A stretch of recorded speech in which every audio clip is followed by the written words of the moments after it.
is it possible that she knew somehow that I had leukemia? And he didn't even blink.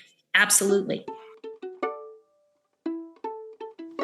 Hi, dog lovers. Thank you for coming back to Rescued by a Dog, the podcast about dogs who have actually saved their owners' lives. I'm Laura, author of the novel Not Just a Dog and host of this podcast. Today's episode is sponsored by eco-friendly dog accessory company Lil Archie's, which makes high-quality, USA-made eco-pet products like durable, compostable dog waste bags and chic, sustainably made bandanas and poop bag dispensers. If you want to save the planet while spoiling your pup, check out lilarchies.com. That's lilarchies.com, and you receive 15% off your order by using the coupon code RESCUE15. Now you're going to hear an incredible story from Julie, whose pup Marley found a way to let her know she needed to get to the doctor as soon as possible.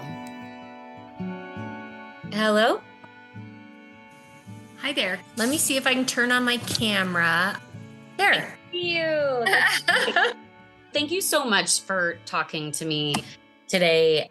So I love that I know nothing about your story, so I'm going to be hearing it for the first time. Why don't you tell me the name of the dog that we're going to be talking about and what do they look like? So my dog's name is Marley, after Bob Marley, who is one of my favorites of all time.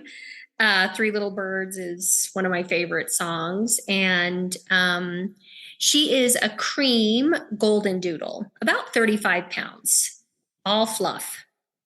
And how did you meet her? I have brought home so many stray dogs and kittens throughout my life. I mean, too many to even count. And then I would take them to the spay and neuter clinic and get them spayed and neutered. And then I would find homes for them, or I would keep them. But I've also rescued dogs that, have behavior things that can't be fixed too. And my husband would just name them after a wrestler and get a piece of golf equipment out of the deal. That was usually the trade-off. So I have three daughters. They're now 18, 20, and 22. But when my 10-year-old daughter, she had been asking to have a puppy and presented us with a proposal to look into golden doodles. I ended up finding her from a breeder in Eastern Washington, and we picked her from a picture in an email. Orange Girl was her name. and she just had really sweet, loving eyes, and we just all fell in love with her. And she was so chill. She was just like this chill puppy, and we put her in the back seat with the girls. And I looked back there, and they were all, just clutching onto her. And, they were kind of, I guess they were, I think they were 6, 8, and 10 when we got her. Little girls would be kind of giddy and goofy and loud and let me have her and, that kind of thing. And she was just rolling with it. She just looked so happy to be getting all that attention. Her tail was wagging and her eyes were bright and she was smiling. I mean, dogs smile, let's be honest. But she's she's just quirky and does funny things. She's very goofy, and that fits in with our family personalities. So yeah, she just fit in right away. One of the funniest things she does, we're big Austin Powers fans, and that at that time, like the Austin Powers movies were really big. And I don't know if you remember the Danish guy, gold member, I think they called him, instead of father, they called him Faja, right? Faja. And we lived in Germany for 4 years. We're an Air Force family. And so she does this weird, like, begging thing with her hands. It's so hilarious. And she crosses her paws all the time, which is so adorable. But she does this Faja thing. And she's not begging for food. She wants attention. And somehow, some way, we named that the Faja. So we're like, she's doing the Faja. And I don't even know where that connection happened, but yeah. Did the character do that? No, I don't even know why we called it the Faja. We're odd, I think. At some point after you got Marley, she actually saved your life in a really unique way. Can you just tell me that whole story? Yes. So in 2013, so we got her in about 2010. So she was 3. She was one of those dogs that loves everyone in the family, didn't really have a favorite. Maybe my daughter was her favorite a little bit, but not a ton. And I don't know. I didn't really understand what was going on until later, but for about 2 months, she all of a sudden was like my Velcro dog. She would not leave me alone. She would walk so close behind me in the hall that if I would stop, she would bump into the back of me. It was very strange to the point where I thought something was wrong with her. So I took her to the vet and they're like, no, she's good. She's fine. And so going about living my life, and it was coming up to spring break. So it was it was exactly around the week of March 20th of 2013. I went in for routine blood work. So I'm very conscious of my health. So I thought, I'm probably going to need to get this checked out. I feel fine, but I don't know. Something's weird. Something's not right. When you took her to the vet and she was fine, was there something like, did you already planned to go to the doctor, or No. were you like, Mm-mm. And the nurse there said, I'm not a doctor, but I think you need to get in to see a hematologist. And I didn't even know what that was. And I'm like, oh, okay. So I made an appointment and walked right in, and it said cancer center. So I'm like, okay, this is probably not a good thing. And, went with my husband, and the hematologist, it's kind of a long story, but he basically said, well, these blood counts, your absolute neutrophil count, which is a subcomponent of your white count, it's normally around 125, 1.25, and mine was 0.0002, and meaning non-existent. And he said, but this is your immune system. So have you been sick? Do you get sick a lot? And I said, I haven't had a cold for 5 years. My girls were 8, 10, and 12 at this point. Working full time for the Air Force, teaching master's classes. I'm a professor, raising my daughters. Felt great. So he said, and your platelets, have you had some bruising? My platelets were very low. And I said, I always bruise. So not really. He goes, okay, here's the thing. I don't think this is serious because you haven't been sick. I think this is something wonky, just a weird test.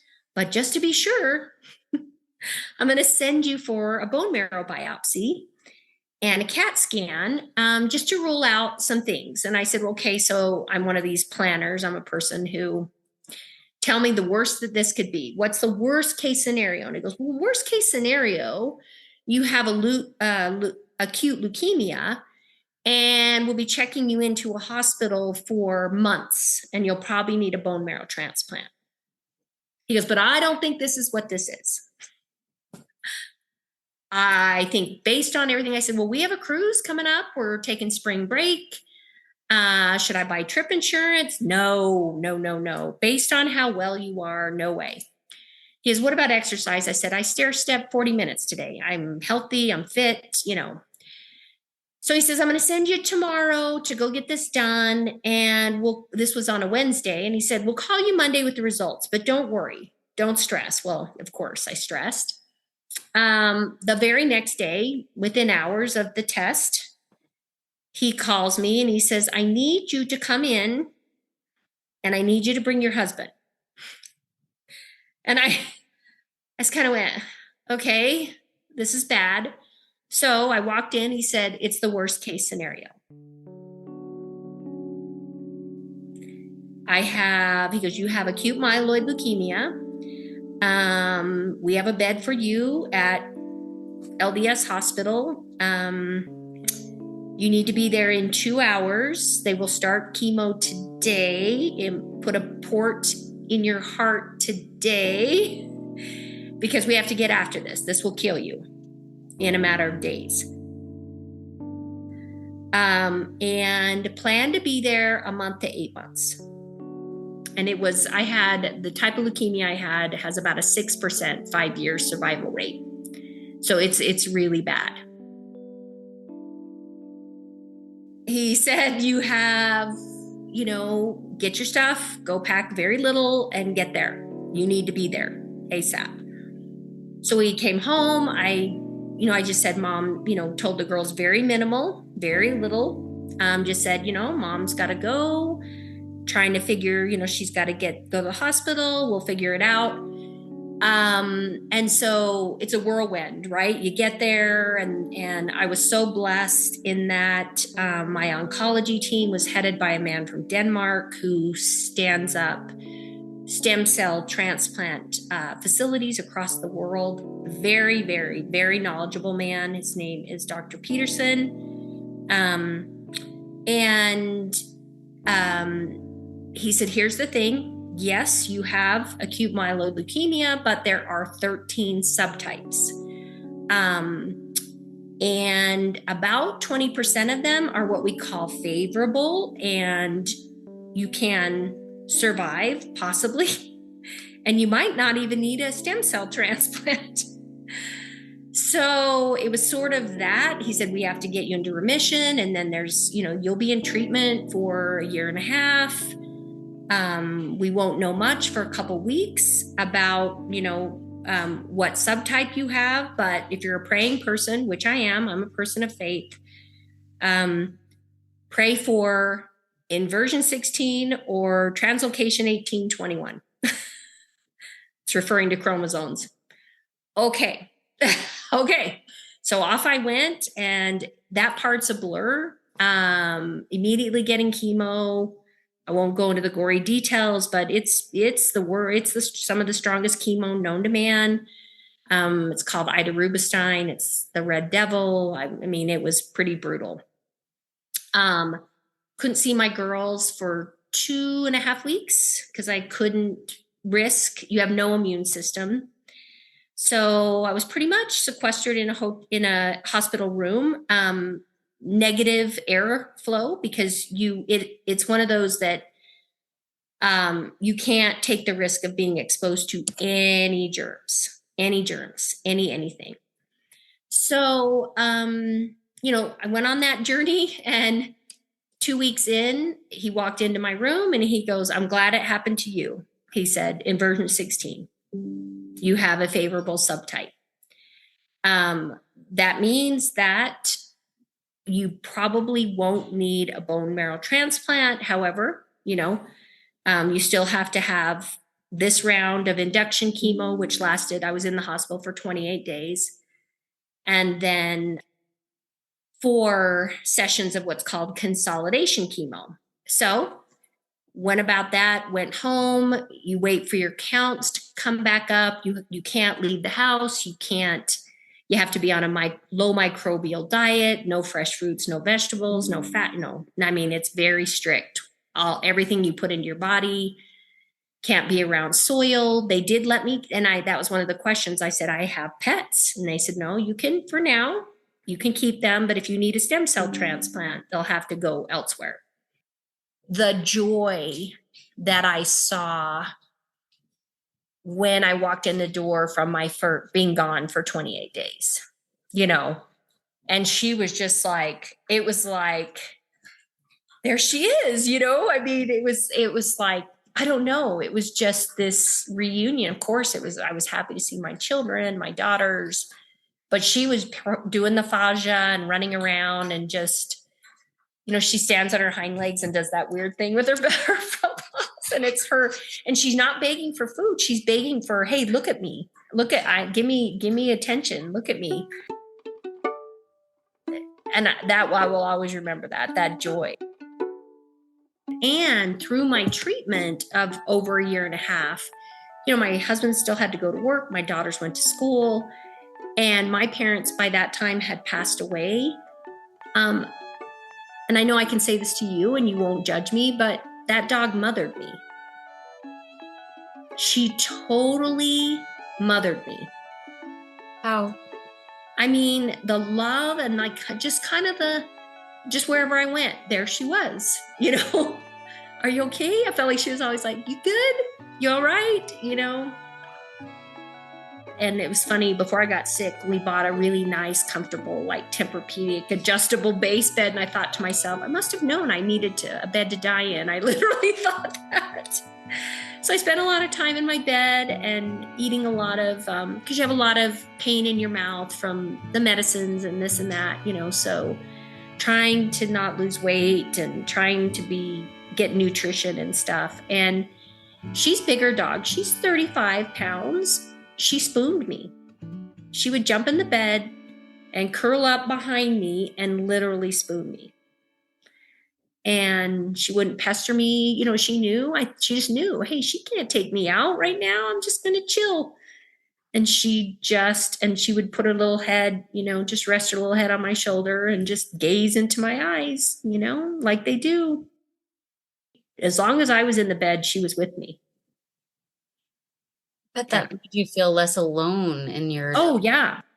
Very isolating. Cancer is all illness, but cancer is very isolating because a part of you shuts down emotionally because you're afraid to think in the future. You're afraid to think about the present. You're afraid to plan.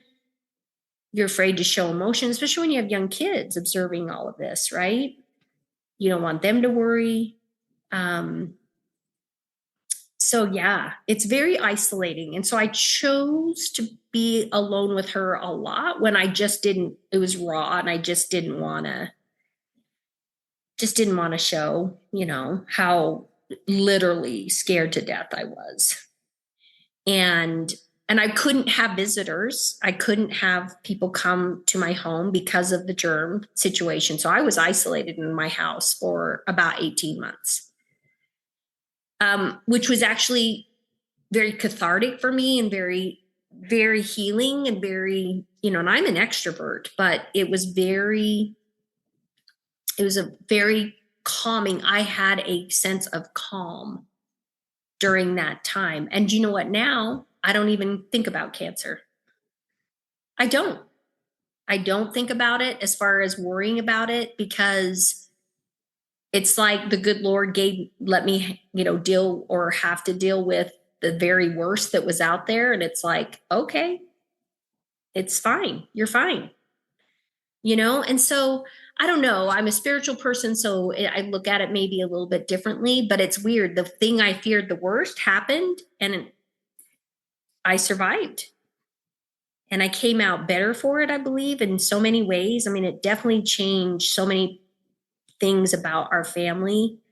My daughter's faith grew, their relationships to each other grew. My little 8-year-old, the youngest, said, Mama, let's talk about the miracles that have come from you getting cancer. I mean, an 8-year-old who does that, right? Who thinks that way? But they did.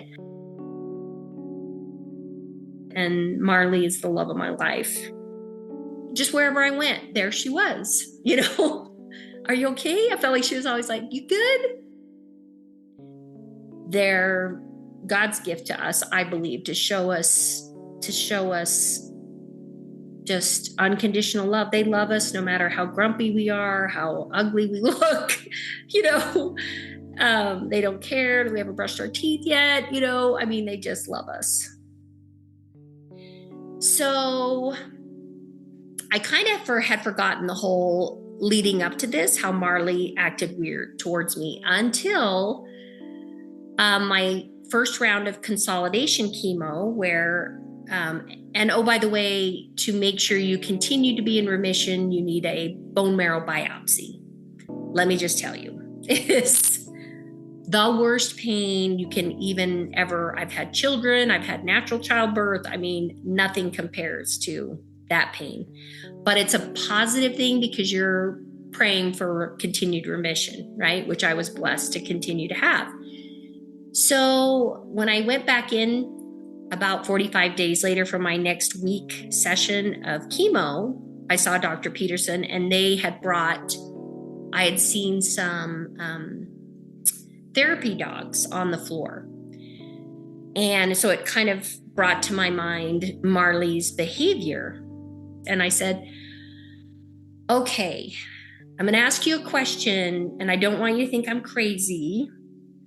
But I said, my dog acted very odd towards me leading up to this for a couple of months before. Is it possible that she knew somehow that I had leukemia? And he didn't even blink. Absolutely. Absolutely. He goes, dogs smell cancer. They also smell stress. They smell, and Queens College just did a huge study on this where it's proven that dogs smell our anxiety, our happiness, all of our emotions. So he said, absolutely, absolutely. And he said, and the fact that you were not ill, which most people are ill before they are diagnosed with leukemia, he said, did that sort of make you come in and think you probably needed to get that routine blood work? And I said, yeah, I took her to the vet and she was good. And so the next thing was, I probably should get some blood work done. And there we go. Yeah. And he said, well, so how did she act this time when you went home? Was she back to her normal self? And I said, well, yeah. And he goes, it's because you're in remission. So at that moment, I said to myself, if by the grace of God, I'm healed of this thing, I'm going to change a little bit. My career goals and all of that is not as important. And I'm going to make memories with my daughters and my husband and travel, which is my love language. I know that's not really a love language, but it is mine. So since then, we've taken the girls to 50 countries, and I'm going to promulgate the amazing magic that is Marley Muggs. We call her Muggsy. So I had a litter of puppies with her a couple of years later. She has this little toy that she came to us with. It's this raggedy, you can imagine how, and she plays with that thing to this day like a killer whale in a seal. She just like throws it up in the air, and she's so silly with it, and she loves that thing. It's her baby. We call it her baby. Is that your baby? If Marley could understand human English, what would you like to say to her? Live forever. And just how deep my love is for her. Sorry. I just really love that dog. I just love her. I just can't even describe how amazing she is. I just can't.